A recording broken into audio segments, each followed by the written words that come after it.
welcome back to the deep dive. You know how we do it. We take sources you're interested in, and we really try to pull out the core ideas. That's the plan. Today, we're looking at a discourse that, honestly, makes a pretty striking claim right off the bat. It really does. We've got excerpts here from the Kusihanada Sutta, the small discourse like a lion's roar. It's from the Majjhima Nikaya. Okay. And it starts with the Buddha talking to monks at Jita Grove near Savatthi, Savath, as it's also known. Right. And this claim, it's not subtle. It basically says, look, only in this teaching, the Buddhist teaching, will you find the real deal, the first, second, third, and fourth kinds of true spiritual practitioners, the Samantas. Exactly. And it goes further, saying other worldviews, they're just devoid of them. And Wow. Okay, that is a bold statement. A lion's roar indeed. So the big question right away is, right. why? What's the foundation for saying something that strong?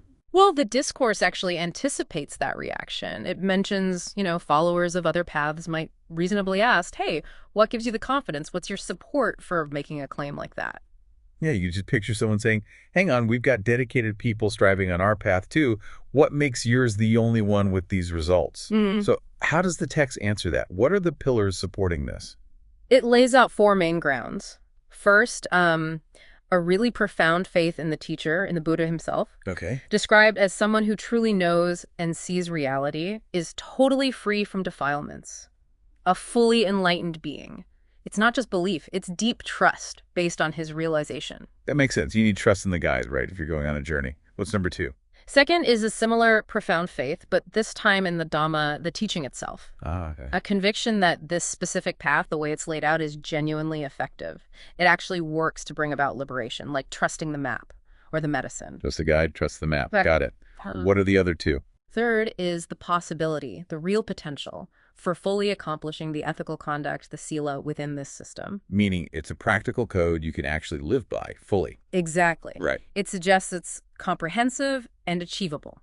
And fourth, the community aspect, the harmonious and virtuous coexistence of both the lay followers and the monastics. Okay, so trusted teacher, trusted teaching, a workable ethical path, and a supportive, harmonious community. These all sound pretty crucial for any serious spiritual path. They do. But like the text predicts, others might say, yeah, but we have faith in our teachers too, and we follow ethical rules, and our communities try to be harmonious. Right. So what's the key difference? What makes the Buddha's claim unique, according to this sutta? Right. That's where it digs deeper. The crucial distinction, it argues, isn't just having those elements, but where they ultimately lead. It comes down to the final goal and the specific path to that goal. Okay. So the discourse then uses a series of questions to kind of probe the assumptions of other paths. Really targeted questions to get to the core differences. What are they asking? They start with the goal itself. Is the ultimate aim one thing or many different things, the implied answer being one? Okay. And is this goal for people with attachment or without it? With ill will or without it? With delusion or without it? So forcing a clarification on the nature of the goal. Exactly. Is it for those still driven by craving or free from craving? Clinging or not clinging? Is it for those who see reality as it is or not? For Wow. those actively working against attraction and aversion or those still caught up in them? And finally, is it for those who hold on to, who sort of maintain defiling thoughts, or those who've let them go? And the clear implication within the Buddhist teaching is, well, it's demanding. One goal, liberation. And it's only for those without attachment, ill will, delusion, crazing, clinging, for those who do see reality, who are against attraction aversion, who don't cling to defiling thoughts. Precisely. That sets a very high, very specific bar for the ultimate attainment. Okay. And then it goes somewhere else really interesting, right? It talks about extreme views. Yes, exactly. It brings up two views that were apparently common then among other ascetics and Brahmins. First, eternalism pavadihi. The idea of some kind of permanent self or soul or just permanent existence continuing after death. The classic you live on forever idea. Kind of. Yeah. And the opposite extreme, annihilationism vipavadi, the belief that at death, that's it. Poof. Complete cessation, nothing remains. Okay, the eternal life versus total oblivion debate. How does that connect back to who counts as a true spiritual practitioner? The argument is that people who get stuck clinging to either of those views, eternal life or total nothingness, they don't really understand the arising and passing away of things. They don't see the allure, but also the danger of these views. They don't see the trap in the view itself. Right. And because they don't understand how to get free from that clinging to the view, they remain bound by negativity, by suffering. But clinging to either extreme keeps you stuck. Yeah. But the Buddhist path is famously the middle way, avoiding these extremes. That's exactly the point made here. Those who truly understand these extremes, how they arise, why they're appealing, their downsides, how they cease, they become free, they achieve liberation from suffering. This understanding itself is a key differentiator. Got it. And it's not just about these big philosophical ideas, is it?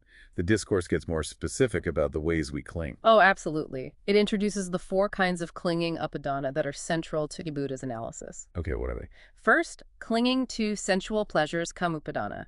Wanting pleasant sights, sounds, tastes, smells, touch, and getting attached to them. Standard human stuff. Pretty much. Second, clinging to views, disupadana. This is rigidly holding on to opinions, beliefs, ideologies. Being attached to being right or to a certain way of seeing things. Exactly. Third, clinging to mere rules and rituals, silabatupadana. This is following precepts or performing ceremonies just out of habit or superstition without grasping their real purpose or benefit towards liberation. Going through the motions without the understanding. Precisely. And fourth, clinging to a belief in a self, attavadupadana. This is the really deep one. The ingrained belief in and attachment to the idea of a fixed, independent, permanent me or I. Wow. Okay, that's Yeah. comprehensive. Sensual desires, our opinions, our habits, and our very sense of self. That covers a lot. It really does.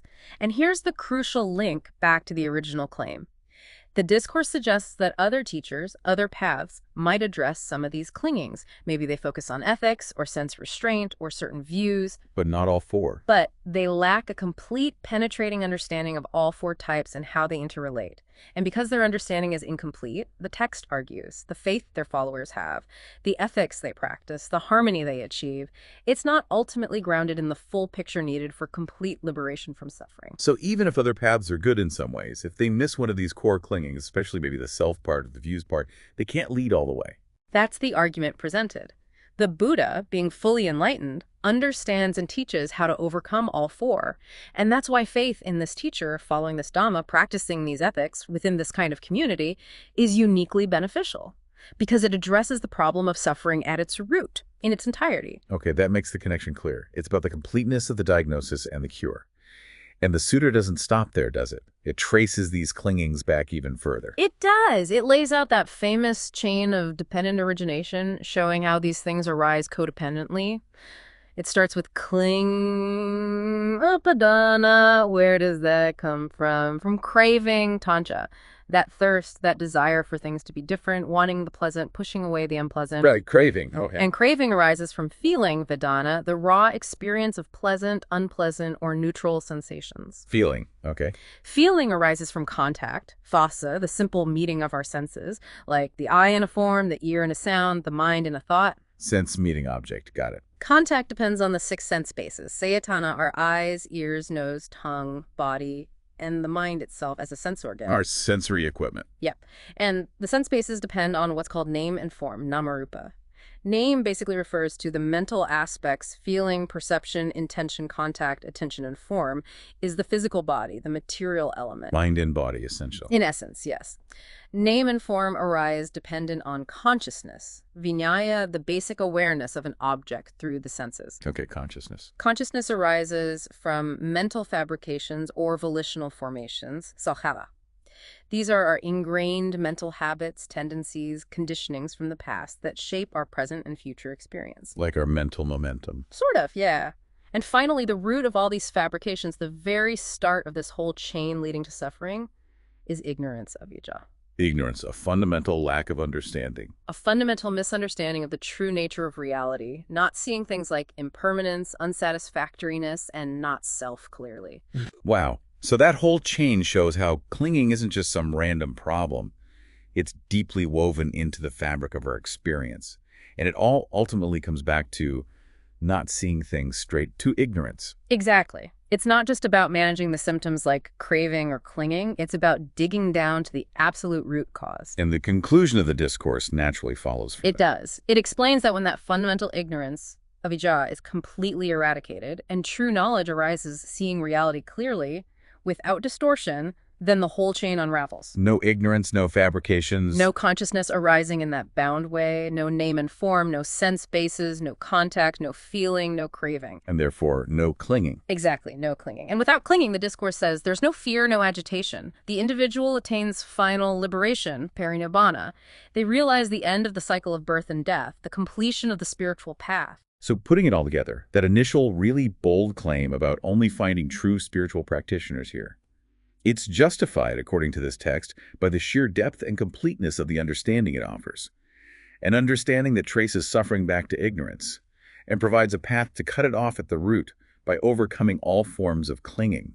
That captures the core argument beautifully. The lion's roar is backed by this detailed map of the mind and the path to its freedom. Okay, so we started out wanting to understand the basis for that strong statement, and the source itself provides this intricate rationale. It's all about comprehensively understanding and uprooting clinging by tackling ignorance. So as you're listening, maybe consider, what is this deep dive into clinging? Seeing it broken down into these 4 types and traced back to ignorance tell you about how suffering works and how it might actually end. Yeah, and how could recognizing these specific ways we cling to pleasures, views, rituals, self-friction, maybe offer some practical insights into your own patterns of attachment and letting go? And maybe the final thought to leave you with.